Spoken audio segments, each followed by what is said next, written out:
Hi.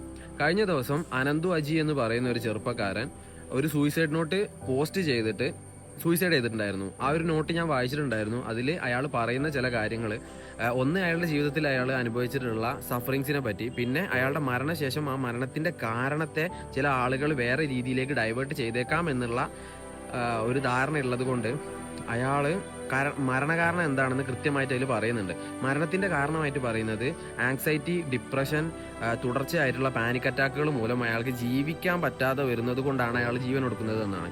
അതുപോലെ ഈ ഒരു ആങ്സൈറ്റി, ഡിപ്രഷനൊക്കെ വരാനുണ്ടായിട്ടുള്ള കാരണം അയാൾക്ക് OCD ഡയഗ്നോസ് ആയിട്ടുണ്ട്. ഈ OCD ഉണ്ടാവാനായിട്ടുള്ള കാരണം അയാളുടെ ചൈൽഡ്ഹുഡിൽ ഉണ്ടായിട്ടുള്ള ഒരു ട്രോമയാണ്. 4 വയസ്സിൽ തുടർച്ചയായിട്ട് ഒരാൾ അയാളെ സെക്ഷൽ അബ്യൂസ് ചെയ്തിട്ടുണ്ട് എന്നാണ് അയാൾ അതിൽ പറയുന്നത്.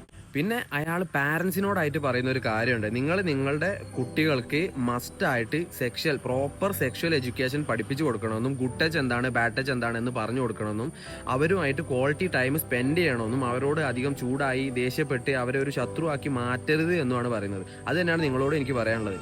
നിങ്ങൾക്ക് എന്തൊക്കെ പ്രശ്നങ്ങളുണ്ടെങ്കിലും എന്തൊക്കെ തിരക്കുകളുണ്ടെങ്കിലും അതൊക്കെ മാറ്റി വെച്ചിട്ട് എല്ലാ ദിവസവും കുറച്ച് സമയം നിങ്ങൾ നിങ്ങളുടെ കുട്ടികൾക്ക് വേണ്ടിയിട്ട് സ്പെൻഡ് ചെയ്യണം. അവർക്ക് നിങ്ങളൊരു ശത്രുവായിട്ട് കാണാതെ, അല്ലെങ്കിൽ നിങ്ങളെ പേടിക്കാതെ നിങ്ങളുടെ അടുത്ത് എന്തും തുറന്നു പറയാനുള്ള നിങ്ങളൊരു ബെസ്റ്റ് ഫ്രണ്ടായിട്ട് അവർ കാണണം.